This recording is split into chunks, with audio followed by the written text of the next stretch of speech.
So today I'm here with the first episode of my SC25 career mode with Bromley, and I'm really excited to get into this. If you missed episode 0, I'd suggest just going back and watching that. It's only a couple minutes long. It's just explaining the rules to the series and stuff, but it's not essential you do, so it doesn't matter that much. The only rule you really need to know is that it's a youth series. So I'm only using players from my youth academy and regens and players like that. No real players. But now, let's get into creating the career mode. So this is my manager for this career mode. I've tried to make it as close to me as possible, but it doesn't really look like me. It's just kind of a vague likeness, but it's good enough. So if you've seen the trailer or episode 0, and as I said in the intro, we're going to be managing Bromley for this career. And it looks like we've got a lot more settings to go through this year when setting up the career mode. So we're going to keep transfers on. We're going to be playing on legendary difficulty. I'm just going to put the board expectations to no sacking because I want to guarantee that I'm with the team the whole way through. So that's perfect for me. We're playing on 5-minute halves, and there's something called youth tournament matches this year, which is pretty good. So for them, I've just set the matches to 5 minutes. We're going to be playing with simulation on the gameplay type because it looks like it's changed all the sliders to be more realistic, which is good, which means I shouldn't have to do too much of that myself. Just going to keep all this stuff as it is for training plans. Then for the transfers, I'm having transfer negotiations on default and transfer approach on strict. Then the scouting speed for players, star players will be instant, and for general players, it'll be fast. I don't know if I can change these settings later, but if I can, we'll see how they are and I might change them later. So now I'm all done with them.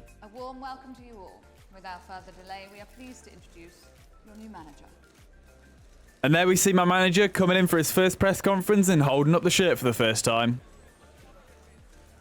And now it looks like we've got a different layout this year for career mode, which is better because I didn't like the one last year. But the first thing I'm going to do here is look at my youth academy. And I have quite a few players here, and I've got 5 that are over 16. So that should help with filling out the squad completely with youth players from the start. And if you did watch episode 0, you'd know that right from the start of the season, I don't want to use any real players. I want to use all youth players and regens if I can. And some of these have got good potential as well. Although 2 of them are goalkeepers, which is a shame. But I'll come back to these in a minute. Now I'm going to look at the free agents. So it looks like we've got 5 regens in the free agents, which is good. So we'll add all these to a transfer hub and then we'll try and sign them. So I don't know how good any of these players are yet, but I'm just going to sign them all. And if we look through them, none of them actually look that good other than maybe this guy. And this guy as well, actually. He looks really good. He's got very good physicals by the looks of it. So we'll sign all these up. So Lloyd Davies is happy to sign for £800 a week. And he's 60 rated, so not too bad. And then John Clark is happy to sign for 3.7k a week. And he's 64 rated, so that's not bad either. And Arthur Johnston is happy to sign for 3.2k a week. And he's 61 rated, so I feel like I might have overpaid a little for him. But still not bad overall. But after that last transfer, I am running a bit short on money. So I'm going to send my scouts out now before I run out, and then I'm going to try to sell some players. So I'm giving a 5-star, 5-star scout straight away here. But as you'll know if you watched episode 0, I'm only using 1-star judgment scouts in the first season, so we've got to fire this one, unfortunately. And 42k is a lot to fire him for. So now I've hired my 3 new 1-star scouts. It's time to send them out. So I'm going to be sending the first one out to England for 3 months, and I can only select up to 4 positions at a time to scout. So in England, I want to search for attackers. And now for my 2nd and 3rd scouts, I was planning to scout Scotland and Wales, but I can't actually afford that now. So I'm just going to choose to scout 2 Eastern European nations, and then we'll scout Scotland and Wales in the next reports. So the first scout I'm going to send out is going to go to Serbia for 3 months, and they're going to be covering all the defensive positions. And the final scout's going to go to Ukraine for 3 months, and they're going to be searching for all the midfield positions. So there's all my scouts sent out, so we'll get those reports back in a month. But now I'm going to need to transfer list basically my whole team to generate some more money so that I can sign the other free agents. And now I've transfer listed my whole team. I'm going to go back to the youth squad and set them on their development plans, and then leave them in the youth academy for as long as possible before the first game of the season so they can develop as much as possible. This goalkeeper's got 21 diving. I've got 21 diving. How are you a goalkeeper? Jesus. And this one's got 17 diving. What is going on? And this centre-back's got 9 heading accuracy. I think you could take someone's head off and they'll have better than 9 heading accuracy. Jesus Christ. Oh my God, he's got 6 heading accuracy. Why is every bad stat I see even more shocking than the last? And now I've got a winger with 37 dribbling, but he's got good finishing, so I think I'm just going to switch him to a striker. Oh my God, it's going to take him 71 weeks to change to a striker. Jesus Christ. Okay, yeah, well, I'm not going to do that then. I'll just play him up front. Well, now all their development plans are sorted anyway. I realised I've not actually looked at my board objectives yet, so I guess I should take a look at these. Within 2 seasons, have at least 1 player from the Youth Academy signed in the first season, play at least 30% of the games in the next season. I think I might be able to do that. Go 5 matches unbeaten. Maybe I can do that. Reduce player wages by 12.5k. I might do that by selling everyone, I guess. And finish the season with 250k unspent. Well, apparently I've got 105k at the minute, but I don't. So I don't know where that's coming from. I've got to finish mid-table, apparently. Reach round to 16 in the FA Cup. That'll be quite difficult, actually. And obviously no continental objectives. And now I can finally advance because before I can do anything else, I need some money. So I need to advance for some transfers. So I got my first transfer offer here for Corey Whiteley, so we'll sell him. And that is our first sale done. Corey Whiteley is gone. So I might have enough money now to sign a free agent. And now I have enough money to sign Brahim Hassan on 3.6k a week. And he comes into the club at 69 rated, so definitely my star centre-back, I think. And it said new star player there, so yeah, definitely the best player on the team. And definitely worth that money. And I'm not 100% sure if I'll be able to afford that last free agent signing yet, so I'm going to sell Grant Smith here because I've got an offer for him, and we'll sign that free agent after. And now we have an offer for Jude Arthurs as well, so I'm going to sell him. And that is Grant Smith sold, so we should have enough money for that final free agent now. And he wants 4k, and he's coming in as a rotation player, so I think I might be overpaying for him. But I've got no choice because I need enough players so I don't have to play any real players. And he's coming in at 57 rated, so I've massively overpaid for him. Jeez. But that is all the free agents signed now. And that is how my team is looking now with the 5 free agent signings. And with these academy players and the scout reports coming in, I should be able to fill out my team. So now I'm just going to keep advancing, keep selling players, and I'll see you when the next important thing comes up. Well, the next important thing was literally immediately, so I've got to select my preseason tournament. And this one looks like the easiest, so I'll just go for this. And now we are at the first game here in the group stage of the preseason tournament. And I've taken all my signings out of this because I don't want to risk any injuries to them. I'm just going to quick sim it, and we draw 1-1. And now we've got the second game of the preseason tournament here, and we draw it 1-1 with Leyton Orient. And now we've got the third game of the preseason tournament here, and we lose 2-1 to Cordoba. And that is the preseason tournament done, so our next game is against Morecambe in the league. And now we've got our first scout reports of the season, so let's look at the players they bought him. So this guy, Harley Summers, is terrible, but he's got good potential, and he's 16, so I kind of got to sign him. But Jonathan Scott is only 14 and has poor potential, so I'm going to reject him. And from Serbia, we got Dorde Maric, who doesn't look great, but he's 16, so I've got to sign him. And then from Ukraine, we got 2 14-year-olds, and he has a pretty good potential, so I'm going to sign him. But Demian Shevchenko, I'm not going to sign. And with the signings of those players, it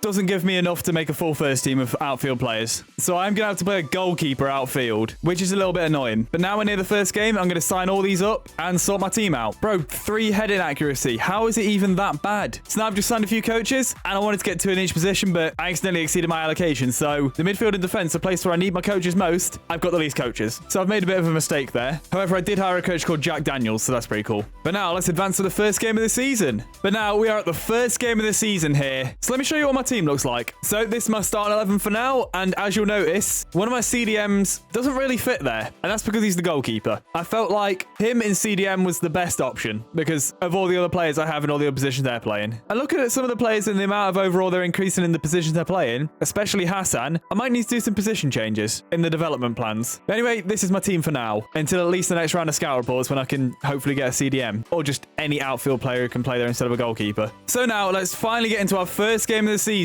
against Morecambe. What an intriguing prospect. A game of high profile featuring 2 magnificent sides, fully prepared for this massive occasion and fully prepared to make this their big showcase. We're live on EA TV.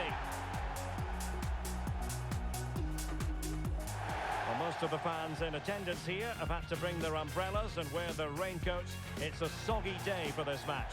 I'm your match commentator, Derek Ray, and sitting alongside me, the former Arsenal, West Ham and Coventry midfield player, Stuart Robson. And you can really sense the anticipation in the crowd ahead of kickoff with their respective league seasons about to get underway.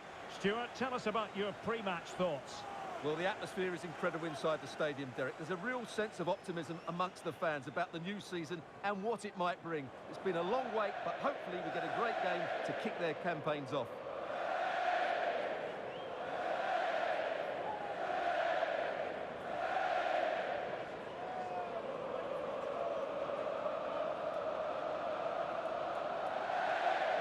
The initial 11 today for the hosts.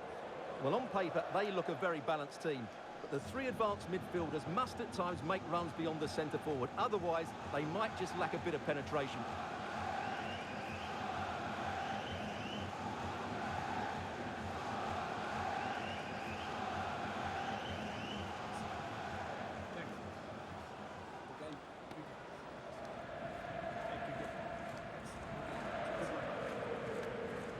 This is how the visitors will set up today. Well, it's a very defensive system, which doesn't allow them to press the ball high up the field.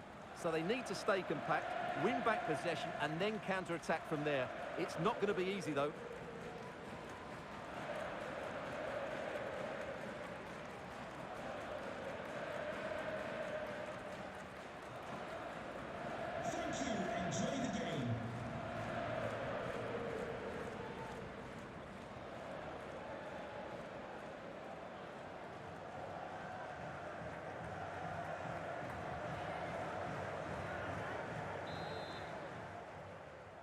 So now, here we are with Morecambe kicking off the first game of the season and the first game of the series and Bromley's first ever match in League 2. Let's hope we can get off to a good start, but it will be a struggle. Lambert's been given the number 1. It looks so weird playing a number 1 in midfield.